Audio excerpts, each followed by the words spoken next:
Funding for current conversations is provided by the University of Oklahoma President's Office, the OU Office of Student Affairs, OU Outreach, and World Literature Today.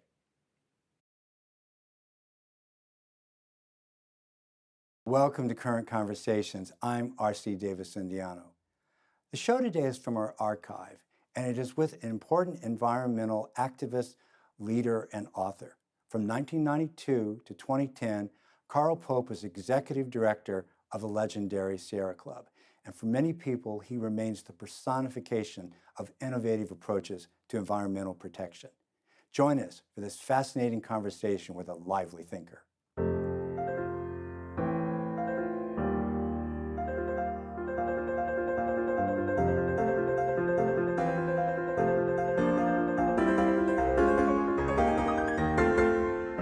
You really are a kind of icon, if you don't mind my saying that, in the environmental movement. Well, I do, but you've said it. To lots and lots of people. There must have been something very powerful early in your life that got you oriented in this direction. You spent 30 years at the Sierra Club, your entire adult life working on environmental issues. What was it that got you so committed to going in this direction? Well, the reality is I didn't start out to be an environmentalist. I started out in international development. And then it was 1970, I was looking for a job, honestly, for a year before I went to graduate school. And I started working on the environment, and I never went to graduate school. And I kept working. So what kept me there was the experience of working on it and the experience of finding out how deeply and passionately Americans cared about their heritage and how many opportunities and challenges there were in leaving it behind them. So it was actually the work itself that motivated me to want to do and to keep doing the work. Well, you were at the Sierra Club for altogether about 30 years, right? Executive More than director that, for more about than that, more than that, 18. more than So that.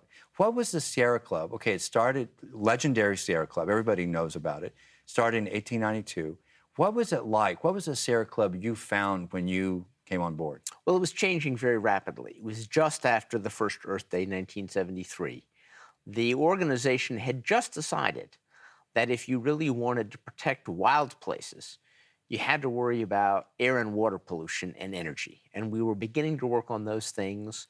And that was a whole new set of learnings. But I mean, the funny thing I remember was it's hard to think back, but you kept lists in 1973 on these sticky sheets called Avery labels. And if you wanted to send somebody a letter, you had to put a piece of carbon paper behind your letter if you wanted to have a copy. I remember carbon paper. Oh, yeah.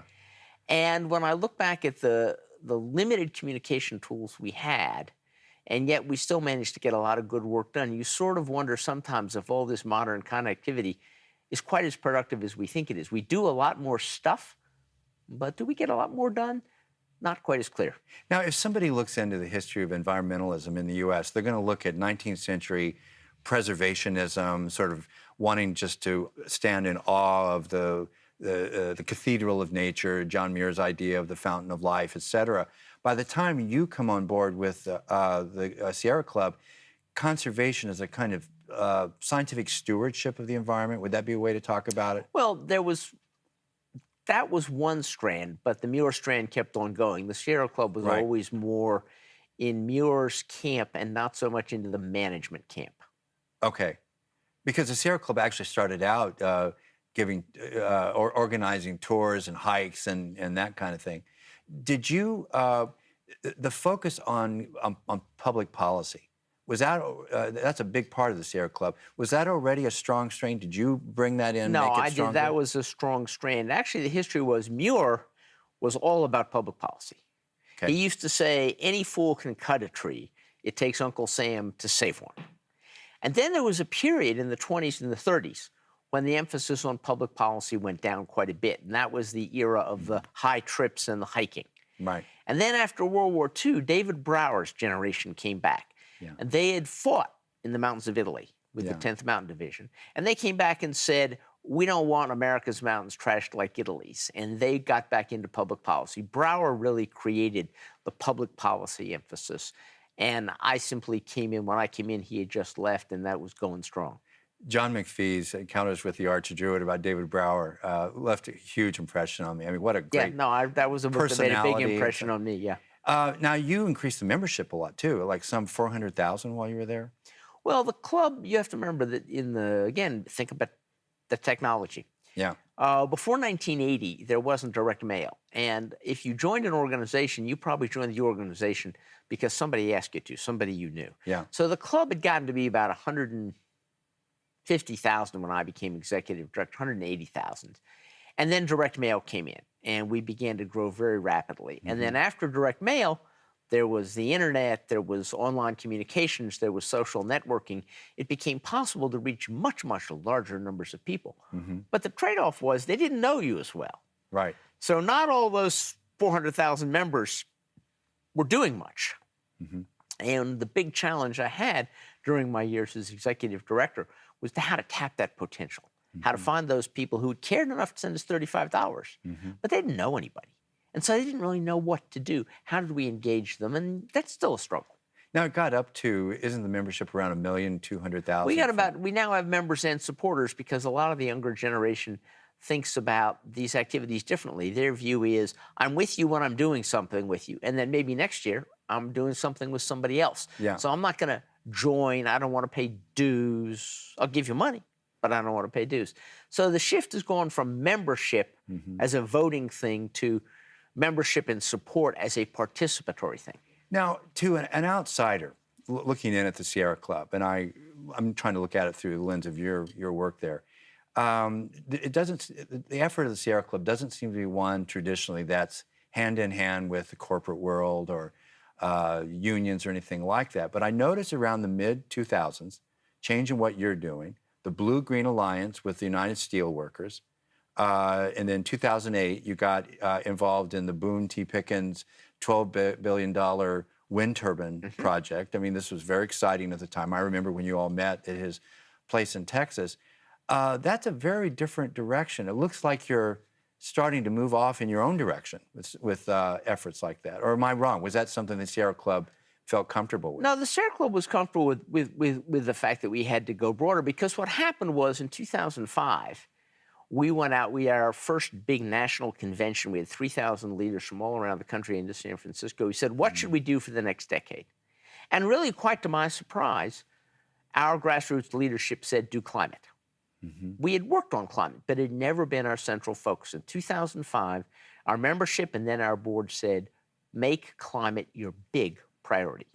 And when we looked at the climate challenge, one of the things that stood out at us was, if we stopped every single project that was going to be proposed anywhere in the world from 2005 on, we would not solve the climate crisis. You could not solve the climate crisis just by stopping things. You still had to stop bad things, but you also had to make wind turbines and efficiency and mass transit and solar power. You had to take all those things to scale. So we found ourselves in the economic development business for a very particular kind of sustainable economy. We moved from, if the first generation was preservation, the second generation was pollution and stewardship, the third effort had to be sustainability.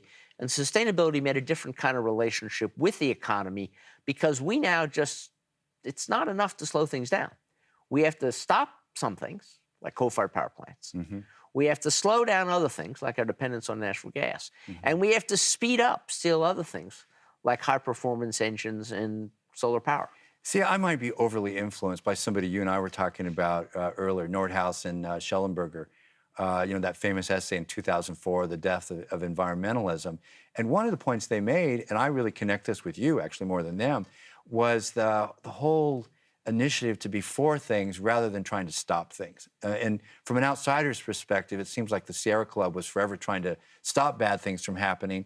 And then here you are in the middle 2000s, partnering with people that haven't traditionally been part of the environmental world, and you're trying to make some exciting things happening. Isn't that a pretty big switch from retarding and stopping to being proactive? Yeah, that is a big switch, but the history is a little bit different. If you go back to the first era, what was John Muir doing? He was creating national parks. He wasn't stopping things. Right. He was creating national parks, in many cases in places where nobody thought of doing anything.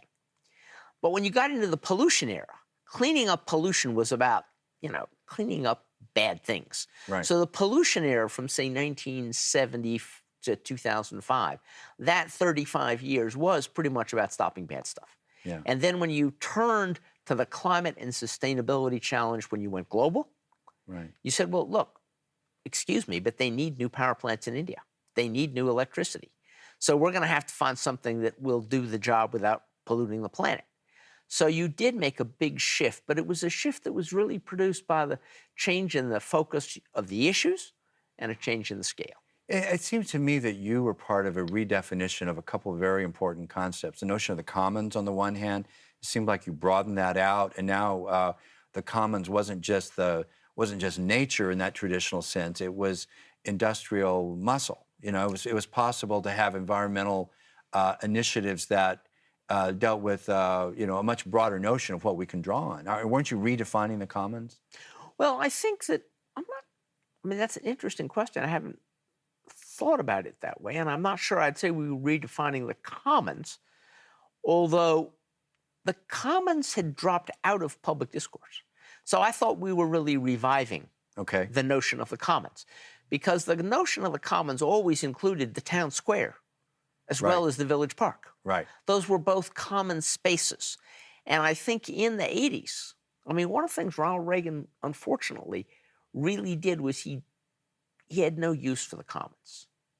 Right. He thought it was just not relevant. And so that sort of dropped out of public concern. And I think actually right now, as you and I speak, and we look at this whole battle about the function of the federal government, the function of government, according to the Constitution, is to provide for the common welfare, the general welfare. It's not the private welfare, it's the general common welfare. So the concept of the commons was a very important part of American constitutional history, which from 1980 started getting discarded. Right. And we brought it back, but I don't think we really redefined it. The other thing that I think of from that period, and sometimes in your writing it's really dramatic, is a whole new perspective on the notion of cost. For example, there was a Sierra Club study in 2009 of Appalachia mining, famous study, where you all ended up concluding that the real human health, social cost of mining as an activity in that region was 5 times greater than the benefit of mining as narrowly conceived as a business. Isn't that a different definition, important definition of cost? Well, it's really an honest accounting. Yeah, right.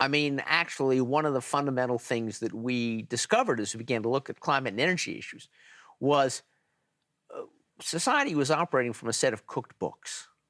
Yeah. People didn't know what things cost, and people weren't being told the truth about what things cost. That study, incidentally, is famous because we made it famous, but it was actually done by the University of West Virginia. It wasn't done by us. Oh, I thought it was did. A University of West Virginia study where they looked and said, okay, here's, in purely economic terms, here's what coal costs Appalachia.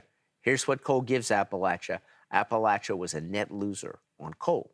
And that turns out to be true across the board. I'll tell you a surprising thing.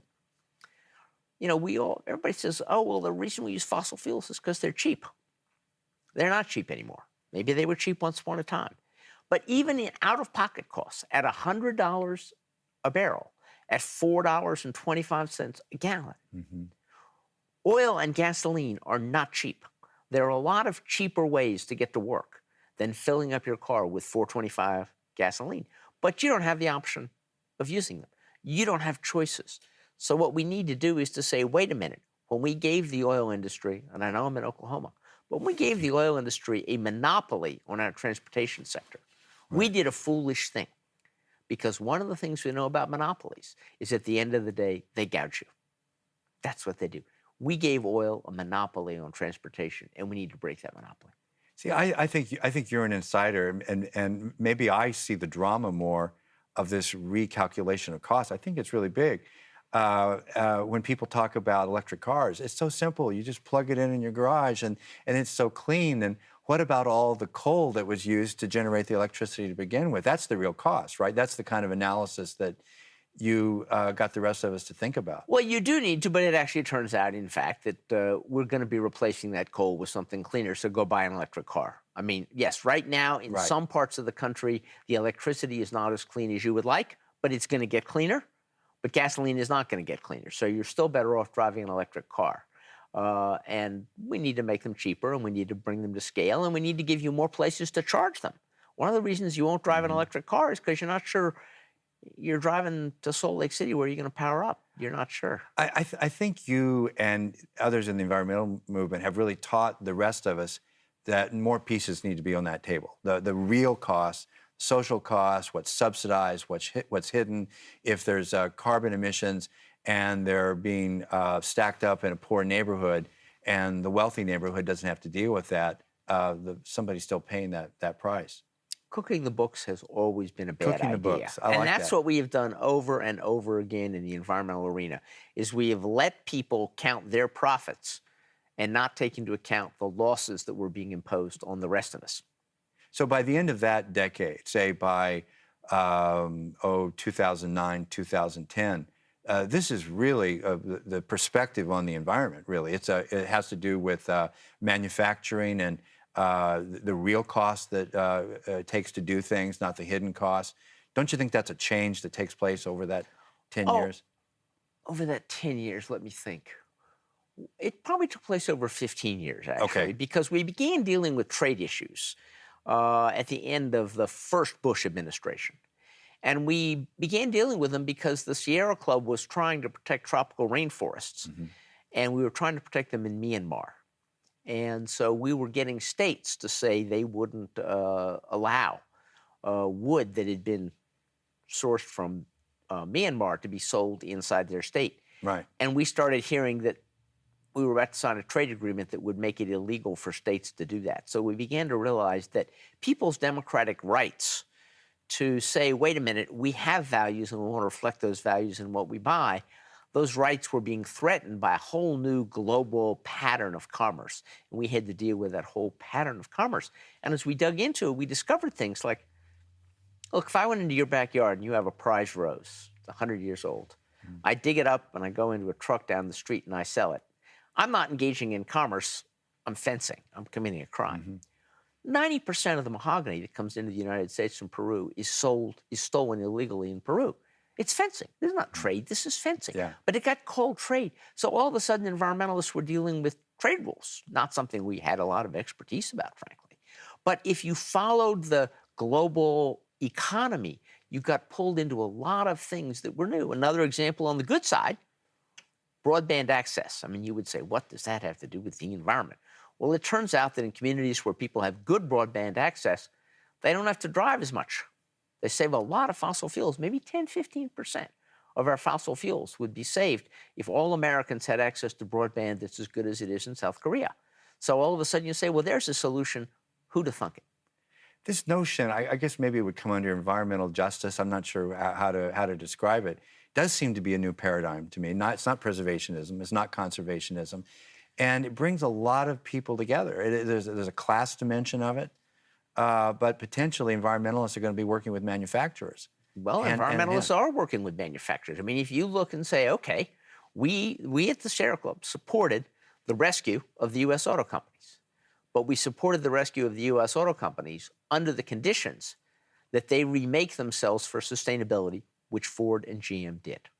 So there was a case where we partnered on rescuing Ford and GM in exchange for an understanding that Ford and GM would start investing in the cars of the future, which were going to be efficient and electric. Does this have to do also with the doubling of mileage per gallon? Yes, and we knew that was happening as part of the package as well. Yeah. But again, you would not have seen an environmental organization back in 1965, or even the first Chrysler bailout, which I think was 1974. Environmentalists weren't in that game. Yeah, yeah.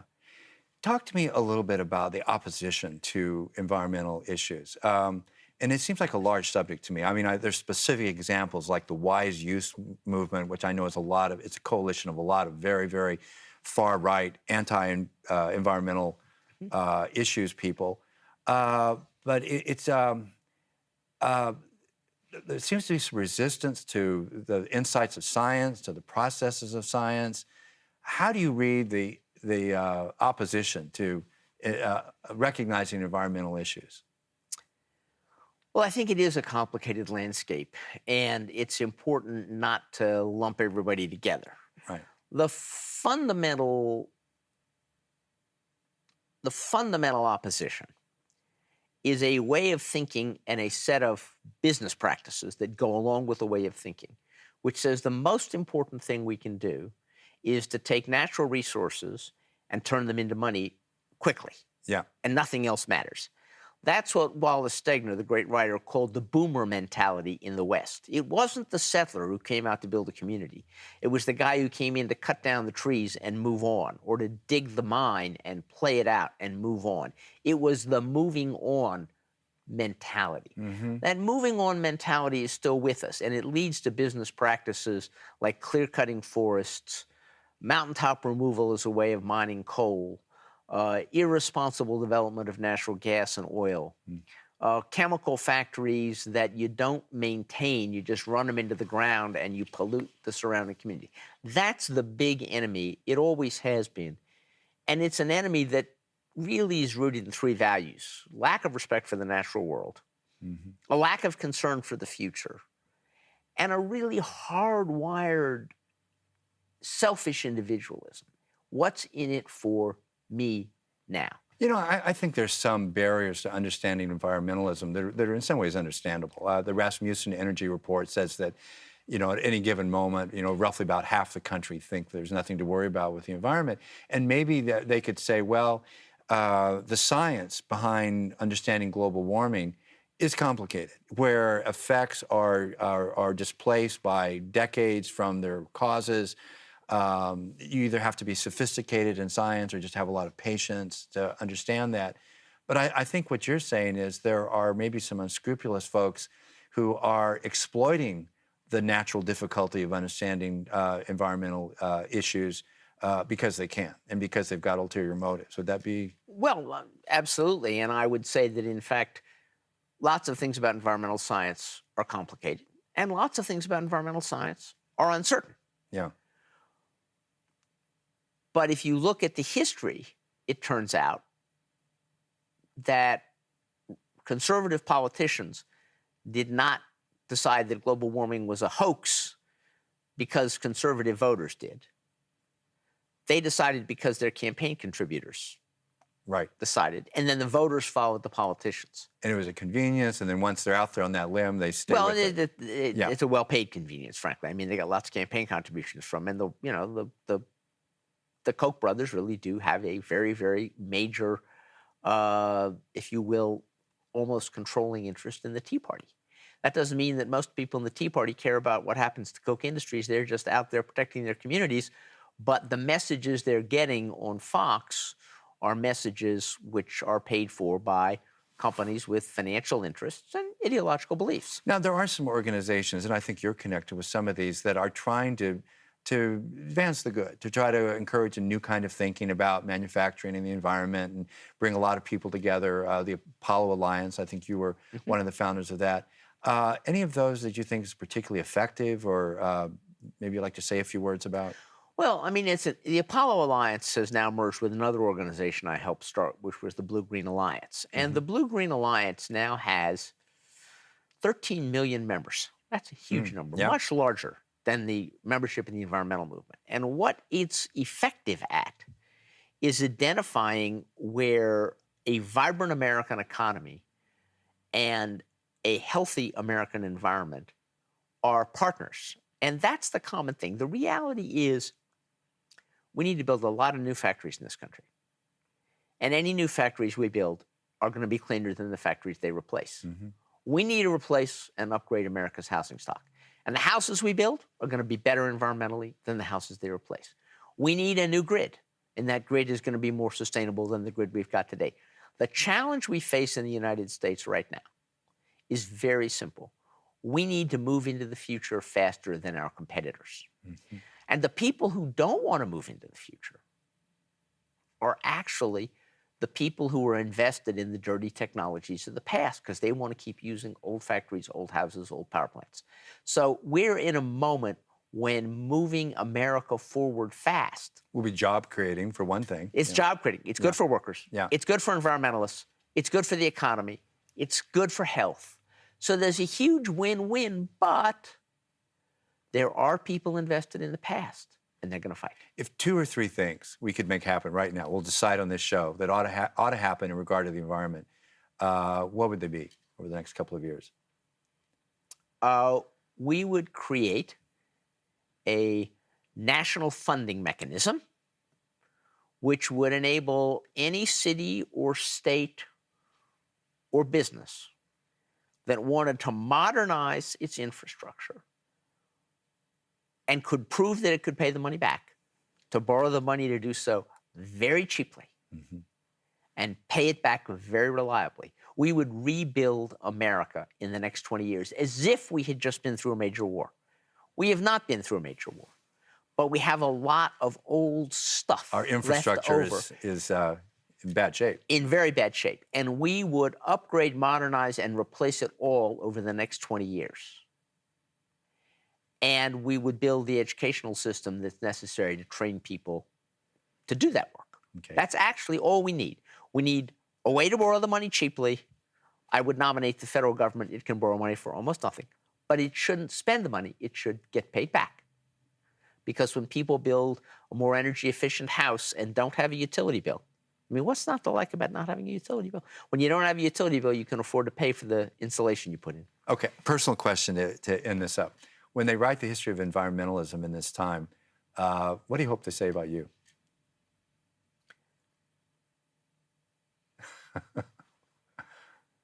That John Muir had a saying. He said, when you try to pull one thing in the universe, you find out that it's hitched to everything else. And I would like to hope that as I've done this work, I have kept following the hitching posts to find out where they led. Carl Pope, thank you very much. It's been a real pleasure and honor to have you on the show today. Thanks very much. Thank you so much for joining us today for this special show from our archives. Join us next time for more current conversation. Thank you for watching.